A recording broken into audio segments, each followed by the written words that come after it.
Hey everyone, I'm here with our Matilda book. We just completed the chapter called The First Miracle, and it was when Matilda was just starting to discover that that she had powers that were not typical like other children. So today we're going to be reading the next chapter. So I'm thinking this would be chapter 15 called The Second Miracle. Matilda did not join the rush to get out of the classroom. After the other children had all disappeared, she remained at her desk, quiet and thoughtful. She knew she had to tell somebody about what happened with the glass. She couldn't possibly keep a gigantic secret like that bottled up inside her. What she needed was just one person, one wise and sympathetic grown up, who could help her to understand the meaning of this extraordinary happening. Neither her Neither her mother nor her father would be of any use at all. They believed they believed her story. Oh, I'm sorry. If they believed her story, and it would be doubtful they would, they almost certainly would fail to realize what an astounding event it was that had taken place in the classroom that afternoon. On the spur of the moment, Matilda decided that the one person she would like to confide in was Miss Honey. Matilda and Miss Honey were now the only two left in the classroom. Miss Honey had seated herself at her table and was riffing through some papers. She looked up and said, "Well, Matilda, aren't you going outside to play with the others?" Matilda said, "Please, may I talk with you for a moment?" "Of course you may. What's troubling you?" "Something very peculiar has happened to me, Miss Honey." Miss Honey became instantly alert. Ever since the two disastrous meetings she had had recently about Matilda, the first with the headmistress and then the second with the dreadful Mr. and Mrs. Wormwood, Miss Honey had been thinking a great deal about this child and wondering how she could help her. And now here was Matilda sitting in her classroom with a curiously exalted look on her face and asking if she could have a private talk. Miss Honey had never seen her look so wide-eyed and peculiar before. "Yes, Matilda," she said, "tell me what has happened to you that was so peculiar." "Miss Trunchbull isn't going to expel me, is she?" Matilda asked. "Because it wasn't me who put that creature in her jug of water. I promise it wasn't." "Oh, I know it wasn't," Miss Honey said. "I'm not I'm going to, am I going to be expelled?" "I think not," Miss Honey said. "The headmistress simply got a little overexcited, that's all." "Good," Matilda said. "But that isn't what I want to talk to you about." "What do you want to talk to me about, Matilda?" "I want to talk to you about the glass of water with the creature in it," Matilda said. "You saw it spilling all over Miss Trunchbull, didn't you?" "I did indeed." "Well, Miss Honey, I didn't touch it. I never went near it." "I know you didn't," Miss Honey said.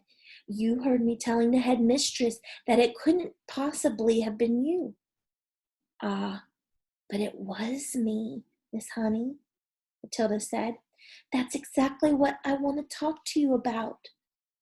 Miss Honey paused and looked carefully at the child. I don't think I quite follow you," she said.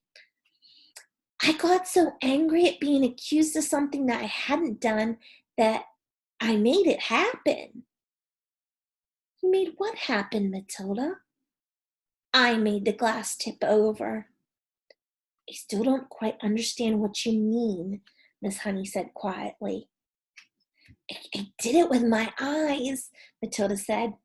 "I was staring at it and wishing it to tip, and then my eyes went all hot and funny, and some sort of power came over me. And a power that came of them, and the glass just toppled over. Miss Honey continued to look steadily at Matilda through her steel-rimmed glasses, and Matilda looked back at her just as steady. "I'm not following you," Miss Honey said. "Do you mean that you actually willed the glass to tip over?" "Yes," Matilda said, "with my eyes." Miss Honey was silent for a moment. She did not think Matilda was meaning to tell a lie. It was more likely that she was simply allowing her vivid imagination to run away with her. "You mean you were sitting where you were now and you told the glass to topple over? And it did?" "Something like that," Miss Honey said. If you did that, then it is just about the greatest miracle a person has ever performed since the time of Jesus." "I did it, Miss Honey." It is extraordinary," thought Miss Honey, "how often small children have flights of fancy like this." She decided to put an end to it gently as possible. "Could you do it again?" she asked, and not unkindly. "Oh, I don't know," Matilda said, "but I think I might be able to." Miss Honey moved the now empty glass to the middle of the table. "Should I put water in it?" she asked, smiling a little. "I don't think it matters," Matilda said. "Well, very well then. Go ahead, tip it over." "It might take some time." "It will take all the time you need," Miss Honey said. "I'm in no hurry." And so here is a picture. Miss Honey putting the glass back up on her desk.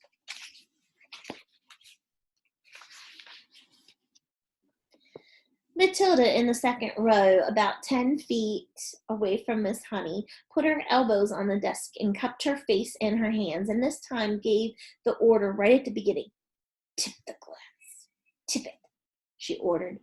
But her lips didn't move. She made no sound. She simply shouted the words inside her head, and now she concentrated the whole of her mind and her brain and her will up into her eyes, and once again, but with much more quickly than before, she felt the electricity gathering and the power was beginning to surge, and the hotness was coming into her eyeballs, and then the millions of tiny invisible arms with their hands on them were shooting out towards the glass, and without making any sound at all, she kept on shouting inside of her head for the glass to go over. She saw it wobble, then it tilted, and then it toppled right over and fell with a tinkle on the tabletop, not 12 inches from Miss Honey's folded arms. Miss Honey's mouth dropped open, and her eyes stretched so wide you could see the whites all around. She didn't say a word. She couldn't. The shock of seeing the miracle performed had struck her dumb. She gaped at the glass, leaning well away from it now, as though it might be a dangerous thing. Then slowly she lifted head and looked at Matilda. She saw the child white in the face, as white as paper, trembling all over. The eyes glazed, staring straight ahead and seeing nothing. The whole face was transfigured. The eyes round and bright, and she was sitting there speechless, quite beautiful in the blaze of silence. Miss Honey waited, trembling a little herself, and watching the child as she slowly stirred herself back into consciousness. And then suddenly, click, went her face into a look of almost seraphic calm. "I'm all right," she said and smiled. "I'm quite all right, Miss Honey. Don't be alarmed." So here's another picture. This is Matilda concentrating at her desk. And then down here is Miss Honey looking at the tipped over glass.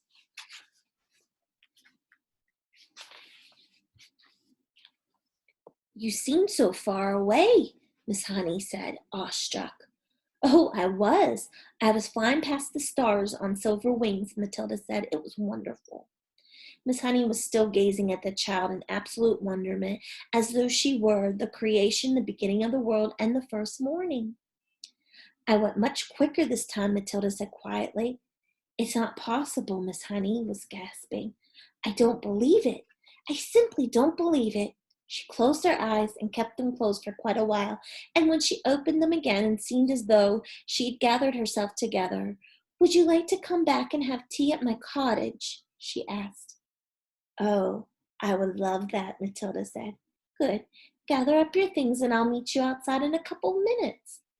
You won't tell anyone about this thing that I did, will you, Miss Honey?" "I wouldn't dream of it," Miss Honey said. And that is the end of the second miracle. So when we read again, we'll be reading the next chapter called Miss Honey's Cottage.